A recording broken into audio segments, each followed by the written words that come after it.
Antes a gente vai chamar aqui o Cláudio Magnavita, o dono do Correio da Manhã. Bom Opa, estamos dia. aqui. Tudo bem com Prazer você? enorme acompanhando essa maratona aqui. Que bom, obrigada por estar aqui conosco. Eu vou te dar a oportunidade agora de falar um pouquinho, entrar no tema corrupção do Nordeste, né? A questão do consórcio. Queria que você desenvolvesse um pouco essa pauta aqui com a gente. Essa semana a Veja publicou uma longa matéria sobre isso e foi muito importante porque ela validou tudo que nós publicamos ao longo do ano passado. E, coincidentemente, nós estivemos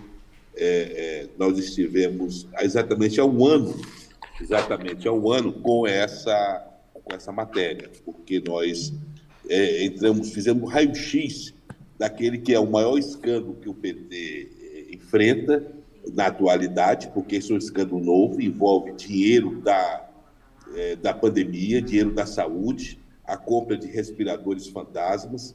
A mídia, de uma forma geral, principalmente a mídia nordestina, que é abduzida pelos governos estaduais como grandes anunciantes, se calaram com relação a isso, não se publicou nada com relação a essas acusações. E o que é mais grave, a CPI, por envolver o filho do Renan Calheiros, o senador, hoje eleito senador Renanzinho Calheiros, como governador, e isso foi ignorado solenemente pela CPI. Então, esse tipo de denúncia que fizemos foi original, nós nos aprofundamos, foram várias manchetes, isso pode ser conferido no site do Correio da Manhã. Aliás, nós estamos publicando na edição que vai às bancas, nessa segunda-feira, um caderno recapitulando todas as matérias que foram publicadas, por uma série de 8 reportagens, porque o que ocorreu não é os respiradores fantasmas, foi a montagem de uma máquina extraordinária de corrupção. Essa máquina de corrupção ela foi feita a partir de um consórcio que reuniu os 9 estados do Nordeste, criando um ente, que é o Consórcio Nordeste, que fica fora, absolutamente fora do olhar do TCU, do Tribunal de Contas da União, e dos próprios TCEs, que são os tribunais estaduais. E isso ocorreu dentro do gabinete do Rui Costa. O chefe de gabinete, o chefe da Casa Civil do Rui Costa, governador da Bahia, o Bruno Dauster, foi que escolheu e que articulou e recebeu a proprietária de uma empresa especializada em compra de insumos de maconha para que fosse a compradora dessa compra de respiradores, que seria a primeira de várias outras compras. E a ordem dele foi: vamos estrupar o governo, vamos tirar o máximo possível. Ele mandou superfaturar esses respiradores. E envolve alguns personagens que estão aí. Por exemplo, Edinho Silva. Ele é o coordenador da campanha de Lula. Ele é o coordenador de comunicação, foi o ex-secretário da SECOM. Esse cara era prefeito de Araraquara. Foi ele que tentou salvar o consórcio, arranjando uma empresa de Araraquara para fornecer esses respiradores e manter esse negócio, como a Veja publicou e o Correio da Manhã publicou, que foram pagas altíssimas comissões. 48 milhões desapareceram. Esse pagamento foi feito um dia antes da assinatura do contrato. Ou seja, nós temos em plena era pós-Lava Jato, o PT, onde tem a maioria dos seus governadores, atuando de uma forma fraudulenta em plena campanha. E a mídia se calou, você não lê uma matéria sobre isso no Globo, não vê na Folha de São Paulo, o que sai são coisas tênues. Por quê? Porque isso pega de frente essa questão de você, antigamente era roubar, mas faz. Tem um editorial do Correio da Manhã que fala que é roubar, agora mata. Ou seja, são milhares de pessoas que ficaram sufocadas, morreram sem ter esses respiradores, que foram abduzidos numa primeira de várias outras compras que seriam. Isso e é engraçado sobre... que depois o genocida é o Bolsonaro, né? Mas aí esse tipo de oposição da mídia, hoje o Merval Pereira do Globo faz uma matéria que ele culpa o Brasil pelo que nós temos. É engraçado, depois de tentar desconhecer a força das urnas, aliás, o Globo, na semana passada, resolveu brindar o Correio da Manhã com uma matéria na coluna do Lauro Jardim, dizendo que o jornal assumidamente de direita está agora iniciando as suas operações em Brasília, que tentou, acabou fazendo um grande benefício para a gente, divulgando o início da impressão do jornal diário o Correio da Manhã aqui em Brasília. E nós respondemos com um anúncio, dizendo o seguinte: não é jornalismo de direita, é jornalismo direito. É jornalismo direito, é jornalismo que mostra as coisas que estão sendo feitas. Agora, voltando ao consórcio Nordeste, porque isso mostra que, em pleno pós-Lava Jato, o esquema de roubo, utilizando recursos públicos, continua sem pudor. Quem são os personagens? O coordenador da campanha do Lula. Ele está aí, é o coordenador da campanha de comunicação do Lula, Edil Silva, está envolvido, era prefeito de Araraquara. Está na Veja, está no Correio da Manhã, essa matéria, está nos autos. Carlos Gabas, aquele ministro queridinho da Dilma, que andava de motocicleta com Dilma na garupa, esse Carlos Gabas era o superintendente do consórcio Nordeste. E eu queria aqui fazer um detalhe. Eu sou baiano. Eu tenho mais do que legitimidade de estar revoltado com o que ocorreu em Salvador, sede do consórcio Nordeste, e conheço profundamente essa atuação do PT na Bahia, a forma que o Rui Costa, que agora acaba de comprar um apartamento de 2,5 milhões de reais para morar, vai deixar o governo. Ele não pôde deixar o governo, porque ele seria candidato ao Senado, mas ficou para poder segurar as pontas desses negócios do governo. Agora, eu não entendo, é uma certa omissão do STJ.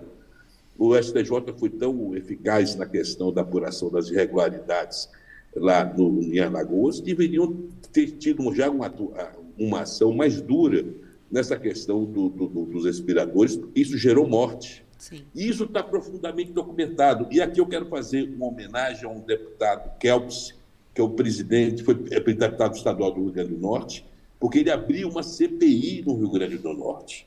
O Legislativo do Rio Grande do Norte fez o que o nosso Senado não fez. Ele abriu uma CPI e essa CPI foi extremamente precisa, colheu os depoimentos, quebrou os sigilos.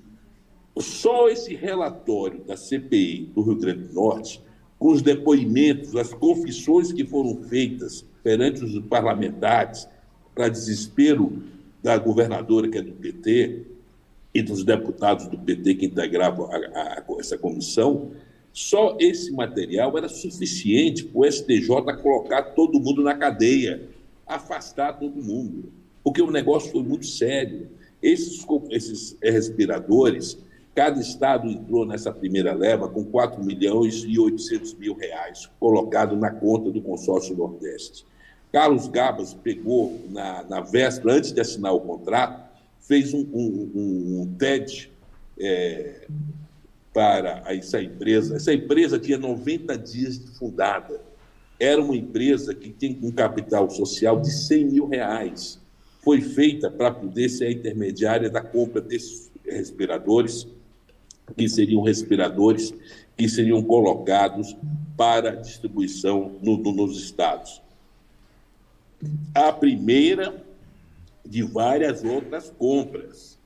Isso foi feito já prevendo um lucro de 50% sobre os valores. Ou seja, desses 48 milhões, 20 eram propinas e algumas colocadas na conta. A Veja publica o depósito na conta de pessoas ligadas ao governador Rui Costa. Tudo isso exposto. Agora nós temos uma mídia silenciosa, nós temos um povo, que é o povo da minha terra, a Bahia, enganado, porque essas informações não chegam a Salvador, não chegam através da imprensa baiana. A imprensa baiana, infelizmente, parte dela depende da publicidade do governo estadual. Existe, nesses anos do PT, uma abdução da mídia, e isso gerou um silêncio mortal e da mídia. não só as informações não chegam, como quem as traz é censurado. Ainda tem esse detalhe. Pode falar, Esse senador. negócio da censura, eu como jornalista, eu fico arrepiado, porque isso é realmente uma medalha daqueles no peito de quem foi censurado, porque isso ainda vai ser escrito.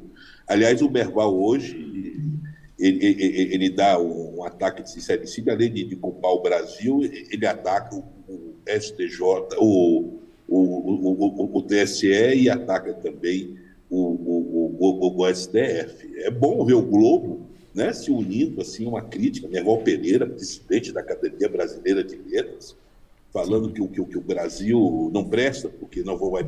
Tem Lula de um lado, tem Bolsonaro de outro, e tem um STF e um TSE. O Globo espinafrando, isso é bom, um sinal. Sim, senador quer trazer uma palavrinha aqui. Senador quer trazer uma palavrinha aqui também. Viu, Cláudio? Obrigado aí pelas informações. Uma coisa que me chama a atenção enquanto você falava, que a gente um pouco antes aqui estava falando a respeito da coragem do presidente Bolsonaro na escolha de ministros técnicos, vamos dizer assim. Então, é basicamente o seguinte, né? No governo Bolsonaro, eles escolhem técnicos que entendem de cada uma das áreas. No governo do PT, no governo Lula, eles escolhiam técnicos em corrupção. O pessoal era especializado em corrupção. E a gente viu isso em muitas ocasiões, né, durante o governo. Pô, eu até pedi para o Saxida falar um pouquinho a respeito de certos números que ele tem com relação a isso aí.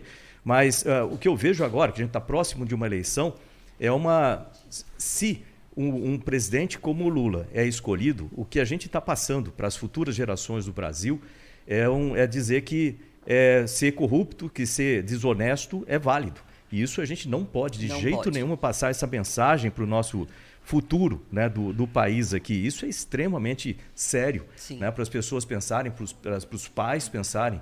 Se você lembrar da parte lá, você falou tanta parte da corrupção agora, mas lembra também da parte do passado lá do PT, a quantidade de coisas que foram descobertas, que as pessoas parece que esqueceram tudo isso aí, né? Só de fundos de pensão, 51 bilhões de fundos de pensão do BNDES, dos Correios, estão pagando até hoje, né, da Postales, teve mais do próprio Petro, né, da Petrobras, e etc., uns 51 bilhões. A Petrobras em si, né, você deve ter um número muito maior aí sobre isso, mas comprovado, mais de 49 bilhões, e se for ver a dívida que foi adquirida com isso, graças ao trabalho ruim, vamos dizer, desse governo e toda a corrupção que ele trouxe para cá. A gente não pode admitir um governo desse retornando ao Brasil. Qual exemplo que a gente vai dar para a futura geração num caso desse? Deixa eu só fazer uma chamadinha rápida aqui antes de te passar a palavra, Cláudia, que daqui a pouquinho nós vamos receber mulheres com o Bolsonaro. A gente vai ter aqui Sula Miranda, Bia Kicis, a Damares, que pode chegar a qualquer momento conosco também, vai ser incrível daqui a pouquinho. Muito bom. Eu sou fã da Sula Miranda, viu? Meu pai era caminhoneiro, né? Então ela é imbatível. E a Damares é um exemplo. A eleição da Damares é um exemplo. Ela lutando contra tudo e contra todos, ela é um exemplo de persistência. Agora, o que eu queria falar era da corrupção agora, porque é pandemia, é respiradores. A CPI poderia, no Senado, ela foi uma CPI política para atingir o presidente. Ela fechou os olhos a um escândalo real, com notas fiscais, com pagamentos antecipados, pessoas que morreram porque os respiradores não chegaram, era uma empresa de maconha. É o atual governador da Bahia. A Bahia é efetivamente um terreno fértil para a oposição, porque é um silêncio. As pessoas não sabem que esse governo que está instalado na Bahia, o atual governador Rui Costa, ele entrou pesado nesse consórcio, ele era o presidente do consórcio. O Carlos Gabas era residente em Salvador, é quem assinou as ordens de pagamento, foi no gabinete, no colo do governador Rui Costa, que o seu secretário da Casa Civil, Carlos Gabas, Bruno Dauster, ele deu ordem para estrupar os cofres, para poder fazer esse negócio com comissões pesadas. A mulher do Bruno Dauster, ela é dona de agência de publicidade que presta serviço para empresas baianas. Sim. Então, tudo conectado dentro de uma É surreal, né, Cláudio? Passado, é surreal. De hoje. Só falando de hoje. O povo baiano morreu sufocado. A gente agradece muito a sua participação. Nosso tempo aqui está corridíssimo. A gente poderia ficar te ouvindo falar aqui, porque realmente esse assunto é super importante, mas já trouxe uma provocação. Leia o Correio da Manhã de segunda-feira, que tem um caderno inteiro sobre corrupção que o PT Coisa boa. Continue aí com um belo trabalho. A gente vai receber... Deixa eu citar um... Posso falar? Vamos só despedir do é com ele que você quer falar? Não, é só para contar. É um número que eu acho interessante. Porque o outro influenciador já está esperando, mas não tem problema não. Olha só, tem um livro muito bacana chamado Um Conto de Duas Cidades, de Charles Dickens. Eu quero compartilhar com vocês um conto de duas Petrobras.